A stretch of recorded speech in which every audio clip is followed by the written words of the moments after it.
Blah. Save children! What?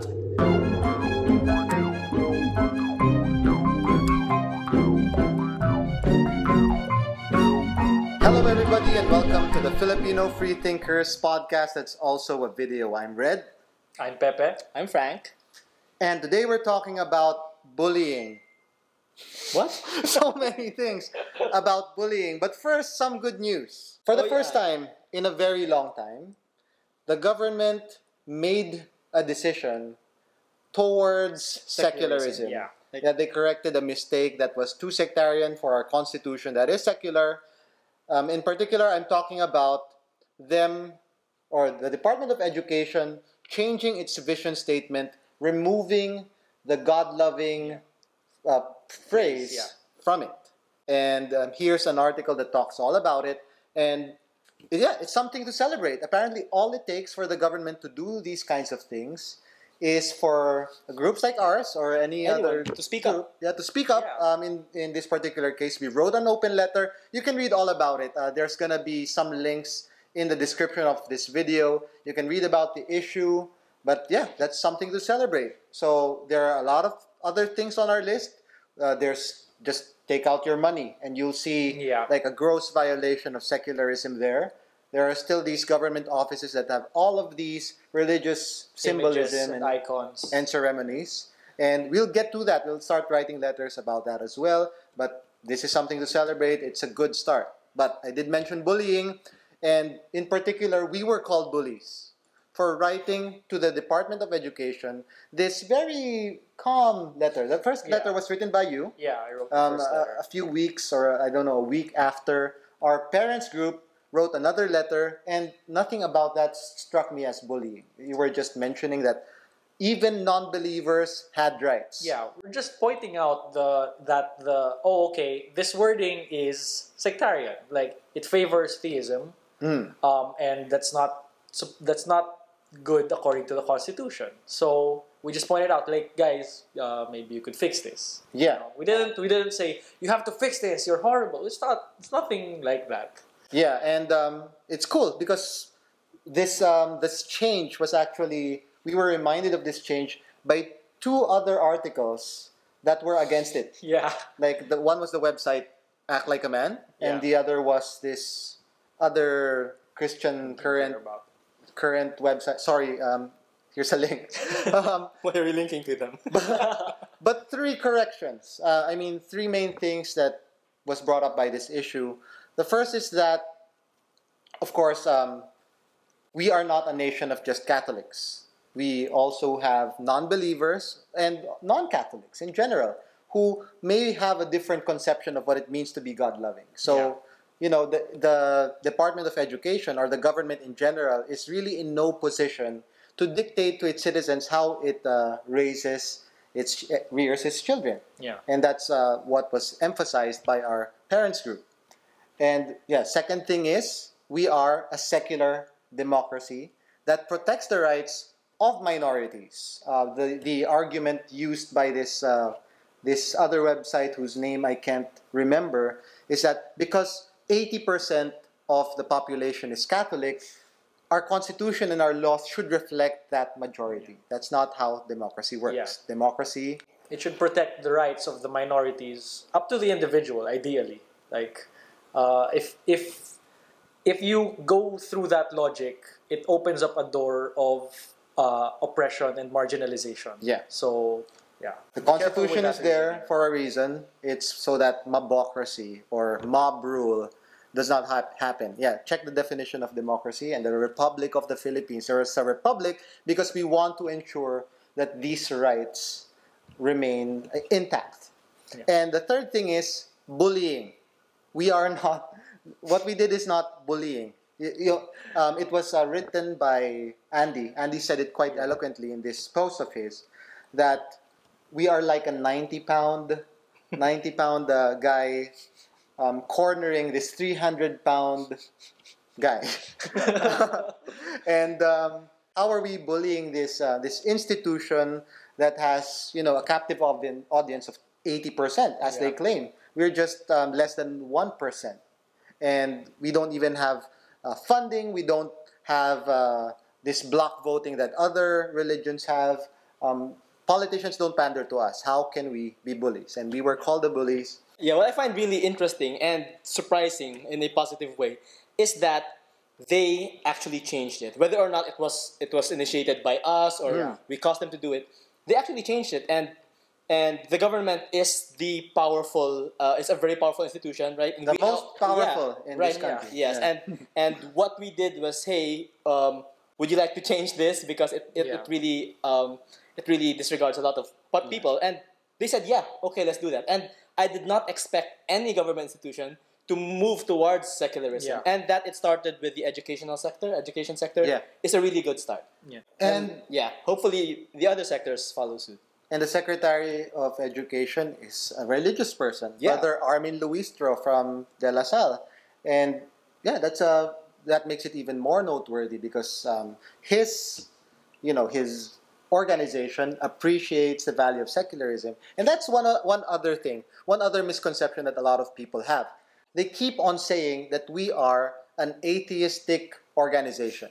We have lots of atheist members, non-believers form the majority of our group. But we do have religious members in our organization, and secular does not mean irreligious. Yeah. Just because you appreciate the value of separation of church and state does not mean that you are an atheist. But they keep on mentioning this, I guess, to poison the well a bit. You know, these guys are atheists, don't listen to anything they say. Whatever they're up to, it's no good. It's for no good because they are atheists. But not that being an atheist organization is a bad thing, but we are a free-thinking organization, and there's an important difference. But, we just want to highlight that we want secularism in the country. We don't want to enforce atheism. That's a no-no. different. We would be against a state-enforced atheism. Let's get that on record. If there was a clause in the Department of Education vision that says God-hating or does not believe in that it is atheistic, we would be against that. We don't want the Department of Education meddling with religious, conviction. The believers and Catholics in particular should not be afraid of standing by secularism. It is something that benefits you as well, and it's something that would benefit you even more if you were in the religious minority. So it's something that people should not be afraid of just even reading more about. So even if you're not for secularism now, you're gonna hear from religious leaders that secularism is a bad thing. Read about it yourself. It's really not. So, as a final word on this topic, if you don't trust us, who are atheists, trust Father Bernas, who is not. And what he said about separation of church and state is that the government should not benefit directly or indirectly one religion over another religion, and religion in general over non-religion. So take it from Father Bernas, a constitution expert. What we did is constitutional. And staying on the topic of bullying, one bully, if you want to know what bullying actually is, here's a recent exchange. Actually, it's been taken down, right? So it's been taken But down. there's a link to some screen grabs. Yeah, we have a few screenshots on our site. And it's not pretty. What basically happened was Carlos Celdran was repeatedly threatened and challenged by Eric Manalang, the leader of Pro-Life. The president of Pro-Life President of Philippines, Pro-Life the Philippines. founder of ang Pro-Life Party List. Yeah. He was challenged on Facebook to physical exchange. Combat. Yes. Hand-to-hand combat. Trial by combat. And repeatedly, he was called homosexual in a less flattering tone. In a pejorative way. And it just, this kind of attitude, calling someone homophobic slurs, challenging someone to fist fights. This is bullying. Okay, when you say that participating in the democratic process or in sending letters to your government, this is not bullying. You reserve bullying for certain actions, and this is exemplified by Eric Manalang and what he did. Yeah, but what basically happened is Eric Manalang disagreed with Carlos Celdran in a lot of in a lot of ways, he disagrees with Carlos Celdran. And the way he wants to handle it is not by debate, and it's not with communication or evidence. He wants a fist fight, and that's really not how you resolve problems. So what he was is a person who thinks he can beat up Carlos Celdran, and he's calling Carlos Celdran out, say, "Hey, show up! I want to beat you up." And that is exactly what bullying is. And if you want to resolve a problem, right? I mean, I don't think Jesus would recommend beating someone up. That is not what Jesus would do. Maybe Eric Manalang is hearing a different voice in his head, but Satan, get up. yeah, at the very least, if you're gonna be a leader of a religious organization, what would Jesus do should be, like, at the very least, something you ask yourself on a regular basis. Maybe he was trying to act like a man. I don't know. I don't know. Maybe. But okay, clearly what Eric Manalang did is the very definition of bullying. Yeah. But does this next issue involve bullying? I'm talking about the Ramon Bautista incident in Davao. So if you haven't read about this issue yet, check out this link. I'll try to convince our producer to add it to the description as well for your convenience.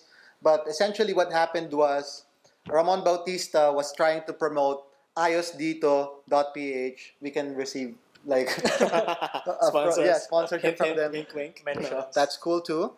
And he was trying to entertain the audience with his witty comedy, but apparently he did more than that. He offended them, particularly with his jokes regarding hipon. Right. And what is a hipon?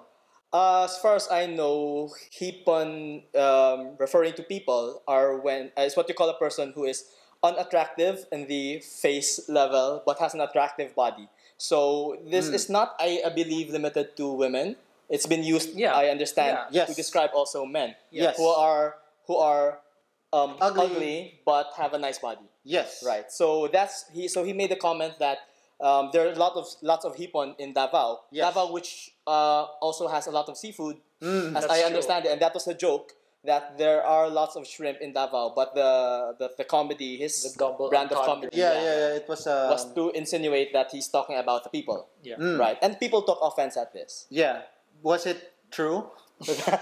Did it actually hit? Like, did the stones in the sky actually hit a lot of people and hurt them? I don't know, but if whether or not people were offended personally, I think they took offense in behalf of other people. Yeah. So that's what. And what I'm happened, definitely not the I'm not the hipon. Yeah, but they were offended. For the They're the hipon, like, hipon. Wow. I feel bad for them. Think about the hipon. Yeah. So basically, that's what happened. Okay. And the Davao City Council, I believe, city government at least, issued a persona non grata.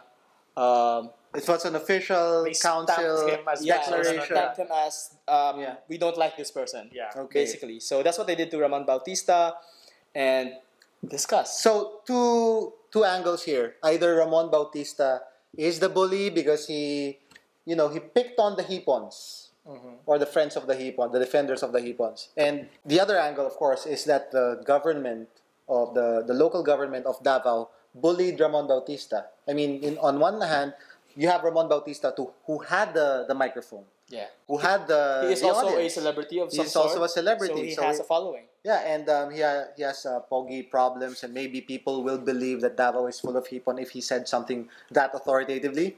But definitely, what's for sure is that the Davao government, local government, is the most powerful organization in Davao, and they're declaring him persona non grata actually has ramifications on his career, on Ramon Bautista's career. Maybe he doesn't work for ayosdito.ph anymore. Maybe similar organizations, OLX or Sulit, I don't know, they wouldn't hire Ramon Bautista because of this persona non grata His prospects are basically fewer now. Yeah, so the power, what do you think? What do you think? It's as a freedom of expression advocate, where do you fall on this issue? Definitely the joke. It's not the best. it's kind of funny, but with regards to insulting people, for one thing, he didn't insult anyone specifically. Yeah, You have to be of a certain mindset to be insulted. You have to believe that first you're being targeted by the joke, Yeah. or you're being hurt on behalf of someone you probably personally know, ideally. Yeah. Because being offended on behalf of an abstract That's conception of a group of people, that's patronizing. that's a bit patronizing. Condescending. Yeah. Because you don't know, you can't claim to know what they feel. Yeah. And there's also the issue of he's a comedian.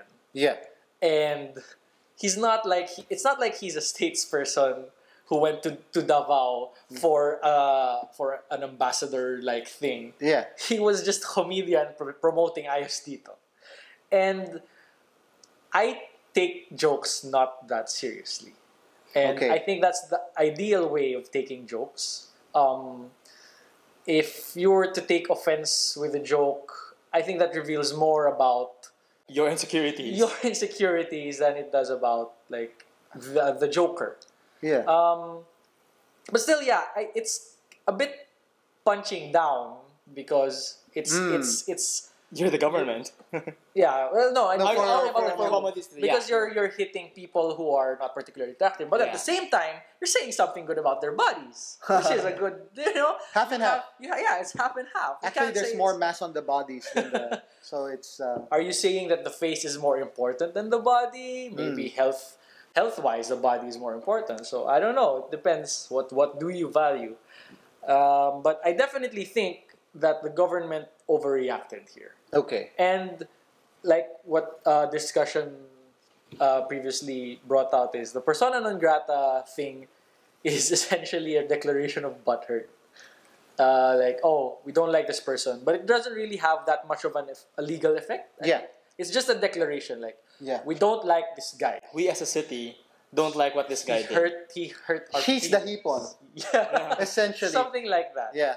And it's a bit funny that we have this kind of legal power to declare butthurt in the most emotional country in the world.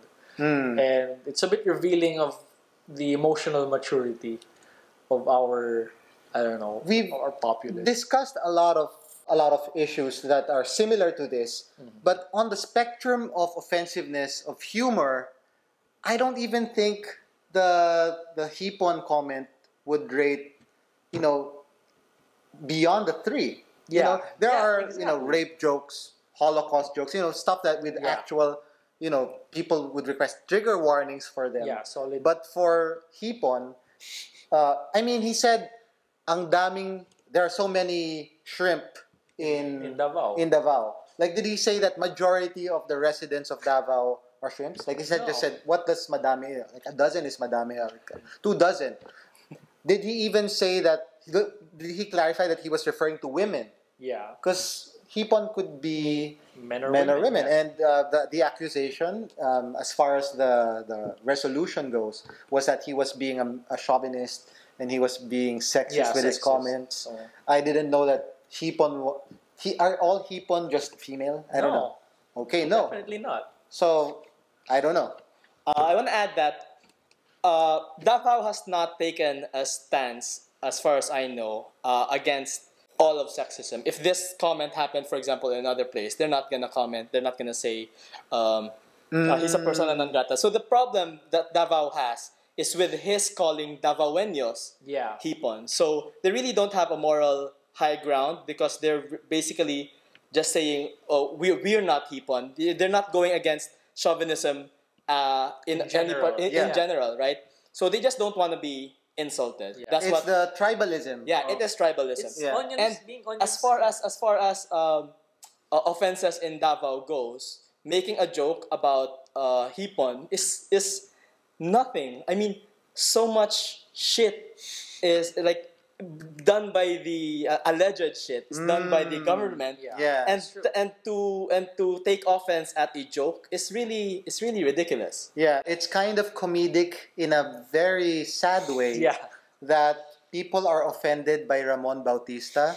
Like, they think that he's not caring about the human rights of women. I mean, human rights in Davao, and you see Ramon Bautista, how blind can you be? I'll just get it on record that what the Duterte government is doing is offensive to me. Yeah. That's what's offensive. Like the Absence of due process. Jokes about hipon, persona non grata, human rights violations. We'll turn a blind eye to that. Not even turn a blind eye. Celebrate that shit. Yeah. Let's just kill people. I mean, for being suspected. Yeah, for being suspected criminals. Okay, but anyway, you can talk about all of this and more at our next meetup, which is happening in 2 weeks. We'll see it posted on our website and on our Facebook group. Comment on this video. Comment on this video embedded on our Facebook page or anywhere that you can see it. Yeah, subscribe. Like, share. Or write an entire article and we might publish that. Check out Ayos Dito. Check out OLX. Check out Ramon Bautista. Yeah, Globe, Smart. Yeah, anyway. And read about Davao City and the alleged human rights violations. And from me, Pepe, Frank, and the analyst desk, and Garrick, our producer, see you next time. Bye. Bye.